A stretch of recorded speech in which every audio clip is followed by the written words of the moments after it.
Muy buenas noches, bienvenidos a su espacio Hablando con Elías. Hoy tenemos una interesante entrevista porque tenemos con nosotros como invitado especial al diputado Ramón Cabrera, que es la persona que anda promoviendo los cambios en la Ley de Seguridad Social para extraer los fondos del sector privado hacia el sector público. Él explicará hoy sus razones, lo confrontaremos con la entrevista que tuvimos con doña Kirsi aquí y vamos a obtener de él información importante. Antes de llegar con nuestros invitados, algunas cosas importantes del mundo. En primer lugar, nuestra República Dominicana amaneció hoy encendida frente al irrespeto al derecho de tránsito. Yo no tengo problema en que la gente haga su huelga, pero que usted se crea que tiene el derecho de parar el tránsito atento a una turba, significa que nos están quedando grandes los pantalones a las autoridades en República Dominicana. Esto hay que terminarlo ya en República Dominicana. El que haga huelga, que se pare, que deje de trabajar en su guagua, si usted quiere no suba a nadie. Pero ya no podemos estar en un país que siga permitiendo que estos delincuentes, que estos tigres agarrados de supuestos padres de familia, entorpezcan el tránsito para beneficios personales. Y ojalá que el gobierno no ceda a ese chantaje. Ahora le vamos a hacer una huelga a los choferes para no montarnos en eso. Nos vamos a montar en onza, en metro y en teleférico. Pero hay que terminar con este irrespeto que se dio hoy, arriesgando el tiempo, la condición laboral de la gente, la tranquilidad del ser humano que va en los otros vehículos, atento a que usted quiere paralizar porque saben que no tienen eco y 50 delincuentes se pararon en la 27 de febrero para obstaculizar, para que pareciera que el tapón era parte de la huelga, pero no era parte de la huelga, era simplemente entorpecimiento del tránsito. En el plano internacional nos acabamos de enterar del suicidio del opositor de Maduro, que como no pudieron probarle lo del atentado, pues lo largaron. Se parece a uno que hubo aquí, un Mirambó que hubo aquí, que lo tiraron de la policía. A este lo tiraron, lo que pasa es que el de aquí fue del 4º piso, el de allá fue del 12. O sea que ese no tuvo ninguna posibilidad de caer vivo cuando cayó. Pero esa es la noticia en cuanto al tema de Venezuela. En cuanto al tema de Brasil, ha quedado en el día de ayer hacia una segunda vuelta, y en esa segunda vuelta va liderando Bolsonaro, que es el candidato contrario al Partido de los Trabajadores de Ignacio Lula da Silva y de Dilma Rousseff. Decíamos hace más o menos una semana que Dilma no tenía razón de presentarse a esa candidatura. Si usted ya llegó a presidente, independientemente de que haya sido depuesta, usted tiene que ser una mujer agradecida, arriesgarse a una candidatura en medio de la real situación que está pasando Brasil, hizo que terminara con menos de un 15% en el día de ayer, penosamente para una expresidenta de la República que se haya expuesto su figura para una competencia senadora que la sacó muy mal parada de los votos. De buenas noticias, en los Estados Unidos ya fue juramentado finalmente el juez Kavanaugh. El juez Kavanaugh, que ha sido la última prueba de hasta dónde los extremos son para cualquiera de los lados muy complicados, son muy injustos, las extremas de la derecha, la extrema izquierda, la extrema feminista está siendo complicada porque este es un hombre que pudo haber o no cometido algún acto incorrecto cuando era muy joven, un muchacho, pero hace 37 años de eso, y después de ahí con una conducta familiar intachable, y entonces de repente le hicieron un mundo terrible. Pero terminó como terminó. El Senado aprobó al juez Kavanaugh a la Suprema Corte de Justicia. Hay que aclararle a la República Dominicana, porque nosotros somos latinos y de repente nos ponemos así nervios de punta. Así tenía yo una discusión con mi hijo en el día de ayer, que lo que se dio en Estados Unidos es un respeto a las libertades y al derecho. El respeto a la libertad de la persona que hizo la acusación, que se le permitió hablar, pero lo que había en el Senado no era un juicio, como el Partido Demócrata quiso presentarlo, era una entrevista de trabajo donde se escuchó la versión de alguien que decía que esta persona, el juez, no podía ser electo a juez de la Suprema porque tenía condiciones que se lo podían impedir. Pero no era un juicio, era simplemente una entrevista formal de trabajo en el Senado que se hizo pública porque los demócratas quisieron tomar ese tema que va a ser su tema de campaña. Ya vimos como una famosa actriz, que no le vamos a hacer payola en este programa, empezó ya en su cuenta de Twitter a promover el voto demócrata porque ella promueve el LGTB y entonces ella entiende que va a influir en todos sus seguidores para que voten por los demócratas porque ella promueve el LGTB. Así de confundido andamos en el mundo y ya sí tenemos nuestro invitado aquí con nosotros. Así que en breve vamos a tener al honorable diputado Ramón Cabrera, un amigo de hace muchos años. Bueno, somos jovencitos los dos, pero hace años que estamos en el Congreso, que tiene una propuesta interesante y que vamos a discutir con él y esperemos que venga forrado para responder, porque lo vamos a preguntar bien correcto aquí. Nos vemos en breve.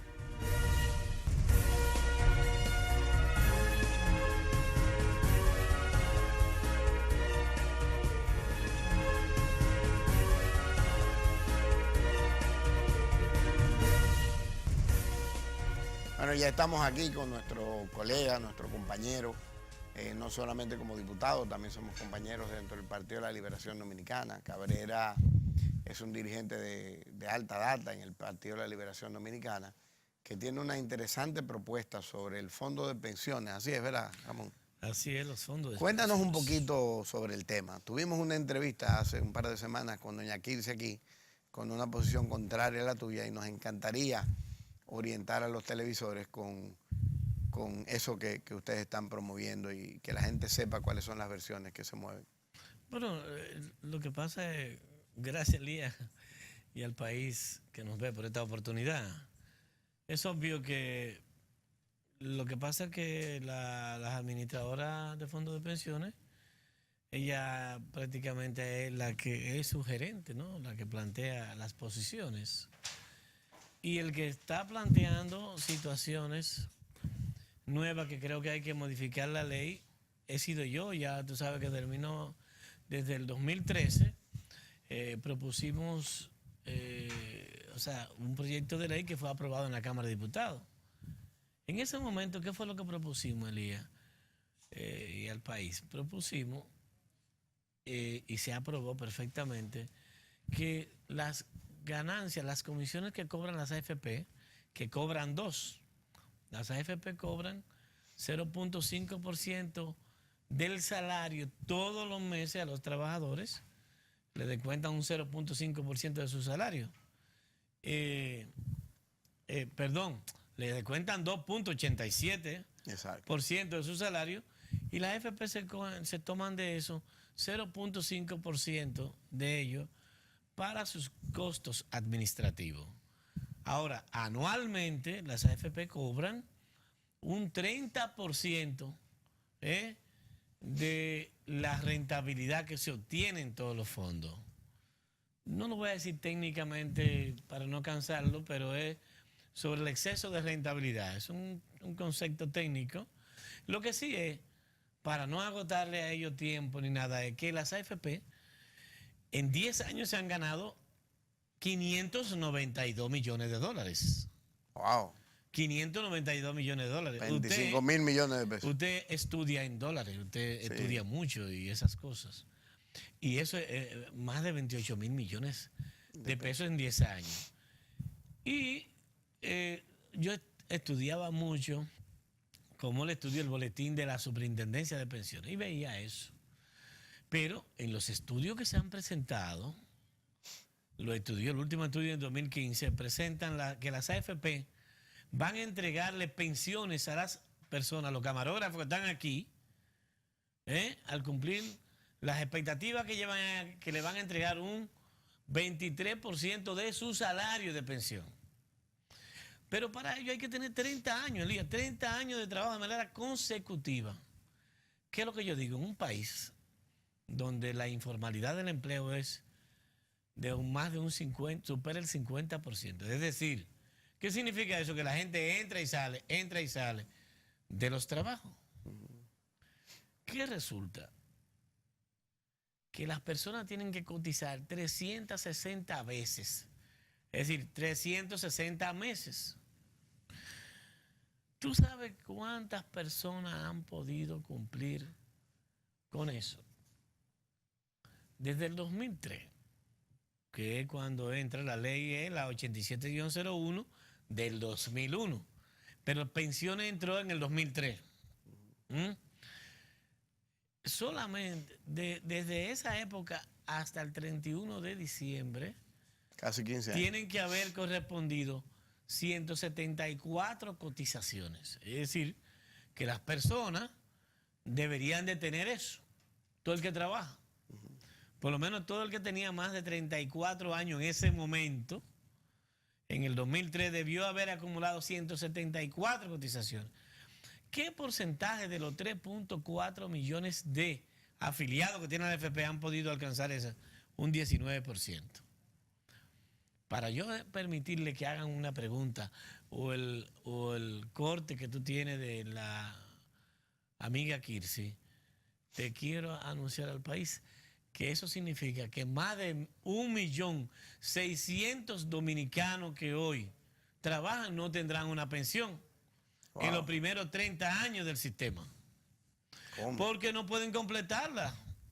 O sea, no podrán alcanzar las 360 cotizaciones. Yo no lo voy a alcanzar. No, pues ya tú sabes. Bueno, nosotros tenemos un régimen especial. Porque como diputado, pero de las otras cosas que yo hago ya no me da tiempo. No te alcanzará. ¿Por qué?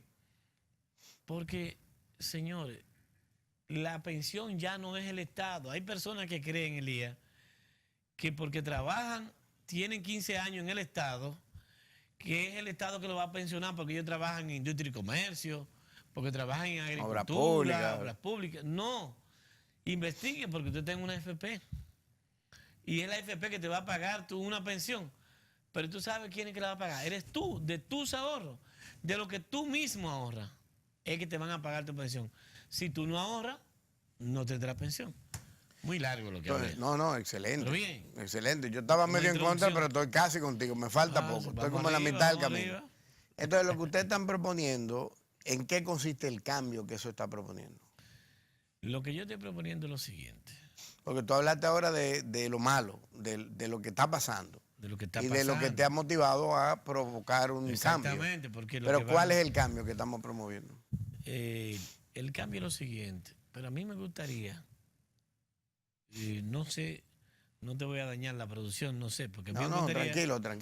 O sea, quiero decir, no sé, porque quizás tenga que repetir, porque si me van a hacer... No, tranquilo. Pero bueno, vamos a manejar. Yo estoy proponiendo, Elías, un sistema mixto de pensiones. ¿En qué consiste eso? Consiste en proteger a los empleados, a los trabajadores de más bajos ingresos.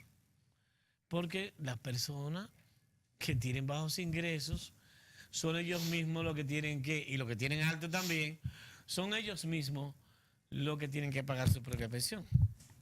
Pero si tú eres informal, si tú no puedes ahorrar mucho, si tu salario es bajo, tu pensión va a ser baja y probablemente no la alcance.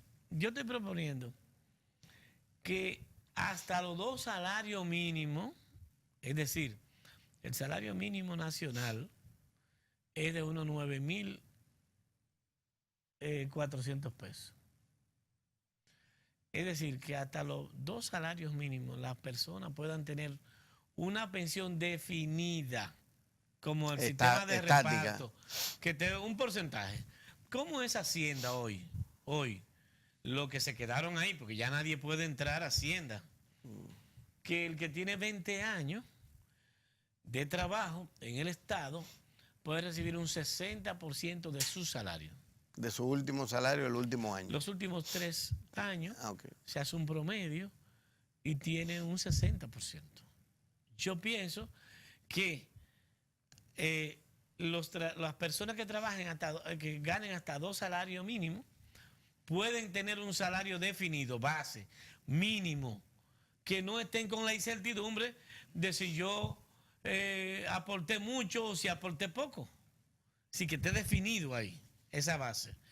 Y que lo administre un instituto que sea tripartito, administrado por parte de una representación del Estado, de los trabajadores y el sector privado.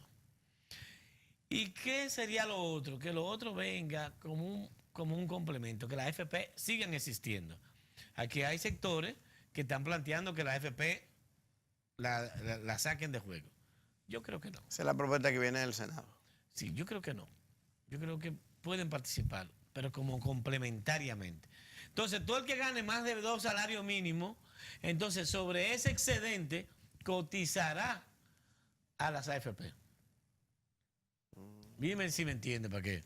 Claro, yo lo que Si entiendo es si que tú gana estás, 40.000 pesos. tú estás promoviendo algo para garantizar a las clases más bajas Exactamente. una vejez digna.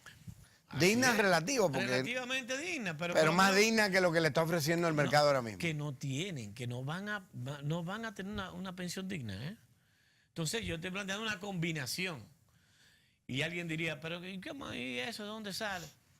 Eso lo aplican en Uruguay y lo aplican en Costa Rica. Eso, Esos son modelos ejemplos. modelos Tú sabes que ejemplos. nosotros tuvimos a doña Kirsi aquí y hay algunos cortecitos que queremos ver Vamos a ver. de opiniones de ella, porque la idea es orientar a la población. Sí. Que queríamos saber bien tu opinión. Tú sabes que hace días que andamos atrás de ti. Por fin Claro. logramos que tú vinieras, un hombre Sí. importante. Vamos a ver este corte y volvemos en breve.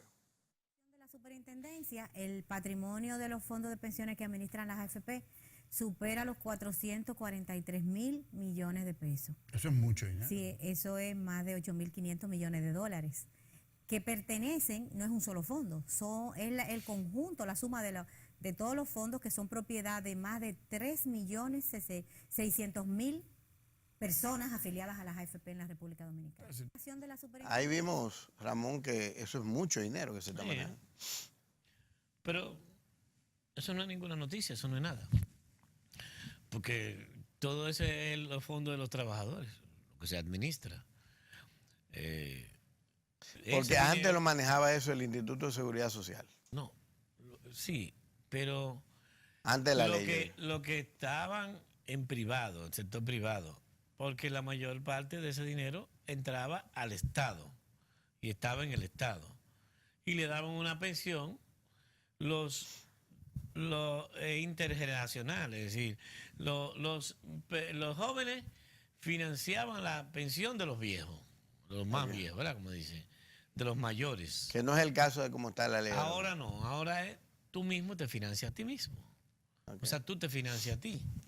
O sea, Tú hablaste ahorita de que las AFP se quedaban con el 30% del excedente de la ganancia. ¿Dónde va toda la ganancia de esos fondos? para ellos.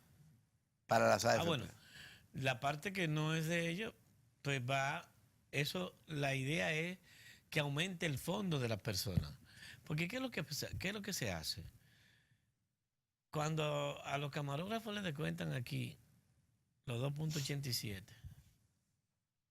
cada mes, también le descuentan 3.05 para el seguro de salud. Los 2.87, el empleador también aporta 7.10. De manera que los 2.87 más 7.10 hacen 9.97. De eso, un 8% va para tu pensión. Con relación a tu salario, ¿no? Un 8% por lo que tú ganas, eso sería lo que iría a tu pensión. Ahora eso, las AFP deben invertir ese dinero. Ahora, ¿qué es lo suave? Lo suave, como decía un mensajito para ahí, lo suave, que hacen las AFP. Que en vez que eso vaya a una inversión que genere empleo, ¿sabes dónde lo depositan? ¿Tú tienes idea? El Banco Central. En el Banco Central. Y se compra bonos de Hacienda. Y ahí en el Banco Central está el 74% de eso que ella dijo, de los 483.000 millones de pesos, está ahí, metido ahí, generando una rentabilidad. Eso es un dinero Que al final lo está pagando el Estado como quiera. que está ahí desmonetizado, no está generando empleo ni nada. ¿Qué hacen la AFP? Lo que genera esa rentabilidad, pues ellos se ganan una parte de ese dinero, lo del 30 más el 0, la rentabilidad, y el otro debe ir a la cuenta del afiliado. Pero de ahí yo me imagino que ellos deducen costos, gasto administrativo, el lujo con el que viven algunos y todo. Porque ¿qué es lo que invierten las AFP? ¿En qué gastan? ¿En cuáles son los costos? Porque tú sabes de quién son las AFP. De los bancos, ¿no? De los mismos bancos. O sea, una AFP se llama AFP fulana, es porque del banco se llama fulana. Okay. Yo te hablo así porque a mí no me gusta personalizarlo. Son 7 FP, antes eran 5, ahora son 7. La FP fulanita se llama así porque su banco se llama fulanita. O sea, Ramón, es el mismo grupo. vamos a ir a unas recomendaciones comerciales. Vamos. Y cuando volvamos seguimos con este tema, está interesante.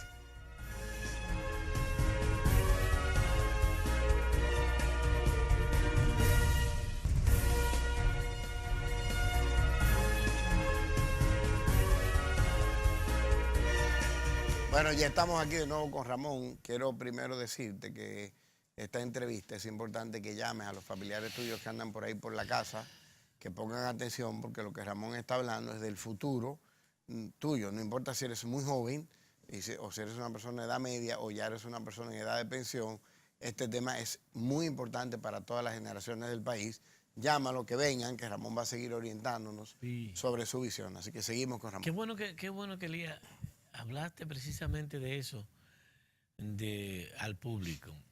Yo le quiero exhortar al público rápidamente que visiten la página de la Superintendencia de Bancos, de Pensiones.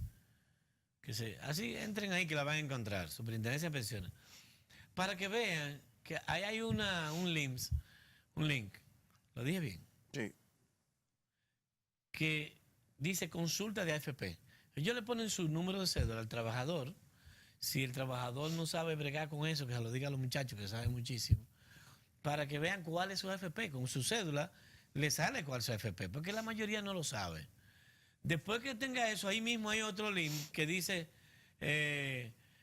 cómo tengo mi balance, para que pueda obtener cuánto tiene. Porque si tú ni siquiera sabes eso, porque es que con eso es que te van a pensionar, para que te den, las AFP te envíen el balance que tiene, que ellos tienen que durar, te lo deben enviar cada 6 meses. Oye bien, para que usted que está viéndome en su casa se preocupe por saber cuánto usted tiene y usted le dé seguimiento a eso como si fuera un certificado, como un certificado financiero, para que eso no funcione como yo le estoy llamando al sistema de pensiones como el enemigo silencioso. ¿Por qué yo le estoy llamando el enemigo silencioso? Que hay una película que se llama sí, El enemigo silencioso. El enemigo silencioso, y además una cuestión fatal. Hay una cuestión fatal que le dicen el enemigo silencioso, ¿no? Que es la cuestión de la salud aquella, que le dicen el enemigo silencioso. ¿Por qué lo estoy llamando así? Porque la gente, el que le duele un dedo en la cabeza, va al médico. El que tiene un accidente, tiene un problema del pie, le duelen en los músculos, va al médico. O sea, que está usando permanentemente su seguro médico con el 305 que le descuentan. Pero con los 2.87 que a usted le descuentan todos los meses, usted no sabe qué se está haciendo con él. Porque la gente, como es una pensión a 30 años, nadie está pendiente de eso. Nadie sabe. Y la gente debería ir midiendo. Entonces la ¿Cuánto gente yo tenía el mes debería pasado? verlo. ¿Cuánto tengo 3 meses después? La gente no se preocupa por eso, porque dice, esto es para la pensión mía. Yo no, eso no es para 20 años, para 25. Lo que más pensamos en este país somos nosotros, que pensamos como a 4 años, que se nos va de una vez el tiempo. Sí. Por esa cuestión de la política. Pero la gente debería de preocuparse y ver qué tiene, porque es como un certificado, porque es a largo plazo.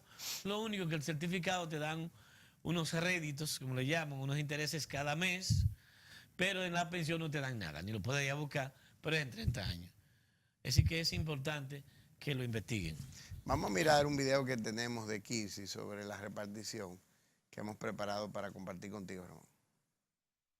Dispone lo que se llama, digamos, una diversidad de portafolios, pero hoy día todavía no existe, digamos, los multifondos, okay, que en otros países sí existen, donde los afiliados pueden decir que prefieren uno u otro fondo. Siempre, de todos modos, hay una limitante para que hay fondos que son o muy conservadores o son de mayor riesgo, y dependiendo de la edad del afiliado no se hace. Eso es una etapa de más maduración que la nuestra, pero además del estado de cuenta, donde el afiliado, como decía, recibe información de dónde la AFP a la que está afiliado tiene invertido los fondos de pensiones, también la Superintendencia de Pensiones publica mensualmente la distribución del portafolio de las AFP. Ahí se puede mirar en cuáles instrumentos, en cuáles emisores están colocados y sectores están colocados los fondos de pensiones de cada AFP. Muy bien.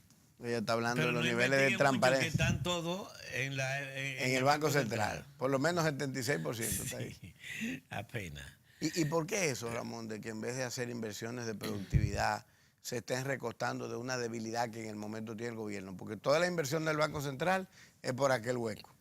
Entonces eso nos ayuda en cierta manera, pero a la vez el propio esfuerzo del Estado, el que está dando para atrás el tema de la AFP. Mira, yo estoy planteando esto de manera responsable, porque me he dedicado a esto, tú lo sabes. Sí, tú tienes varios años. Sí, y tengo que ser responsable, cueste lo que me cueste en términos políticos. Tengo que ser responsable. Es que las AFP, como los gobiernos que han sucedido desde el año 2001, desde la ley, en adelante se han acomodado a eso, a esa ley. Las AFP se han acomodado porque es fácil, o sea, mejor en vez de yo estar bregando con eso, invirtiendo en una empresa, buscando inversiones, moviéndome, mejor le doy un teclazo a eso y lo meto en el Banco Central y se acabó. Y me genera una rentabilidad bien buena. Y el gobierno, los gobiernos, ¿en qué es bueno eso? Bueno, porque tener 483.000, que son de la AFP, porque son más de 500.000 millones. 483.000 millones en el Banco Central, eso es bueno para la estabilidad macroeconómica. Pero además, ahí hay bonos de Hacienda, o sea, financia los déficits. Tú te ríes porque tú sabes que eso cumple una función también. Y entonces también eso genera unas ganancias. Y eso entonces, lo que yo digo que todo eso está bien, siempre y cuando se garantice una pensión digna al trabajador. Y de esa manera, como le están haciendo y tú ya estás enfocado más en el empleado de menores salarios. Sí. 2 salarios mínimos hacia abajo. ¿Y sabes por qué? Que es la gran mayoría, 70% Claro. de los dominicanos está ahí. Y voy a poner un ejemplo aquí, muy fuerte. Pongan atención a lo que son clase media, de clase media. Pongan atención los que tienen el privilegio de tener un sueldo de 150,000 pesos. Por ejemplo, aquí se han pensionado 21 personas por vejez, solamente. 21. Sí, porque no tenemos 30 años en el sistema. Son personas que lo han adelantado, son personas que tenían más de 45 años. Al momento de entrar tenían más de 45 años, pero ganaban bien. O sea, una persona que gane bien puede tener una pensión más o menos, ¿verdad? Con ese sistema. Resulta que solamente se han pensionado 21 personas porque acumularon unos ingresos más o menos que le permitía una pensión. De esas 21, 12 personas ganaban más de 150,000 pesos. De esas 21. ¿Sabe de cuánto es el promedio de la pensión de los 21? Ni idea. 24,000 pesos. ¿Cómo va a ser? ¿Y están pensionados? ¿Qué le parece a esa persona? Es decir, esa persona de clase media va pobre. Claro. O sea, de ese punto de vista, una persona que está bebida. Entonces, si solamente dependiera de eso. Esa ley no contempló el tema del tiempo. En vez de crear ciclos cortos para el principio de la ley hasta que llegáramos a los 30, se fue derecho a los 30. Excelente, Lía. Yo le he llamado a eso acechanza y alevosía. ¿Por qué? Porque se sabía que esas personas que tenían más de 45 años, al llegar a los 60 años, no iban a tener, eran 15 años, no iban a tener los 30. Iban a llegar y iban a tener ahora. Eso, ¿qué ha pasado con todo? Tú ibas a llegar a tu casa y era como un terremoto. Llegaste y no había nada. Ajá. Llegaste a los 60 años y no encontraste. Esas personas que yo te dije, 21 personas, es porque esas personas tenían un salario alto y le permitió eso, una pensión de ese monto. Pero ¿qué ha sucedido con más de 90,000? ¿Tú sabías que a 90,000 personas ya le han entregado todo su dinero?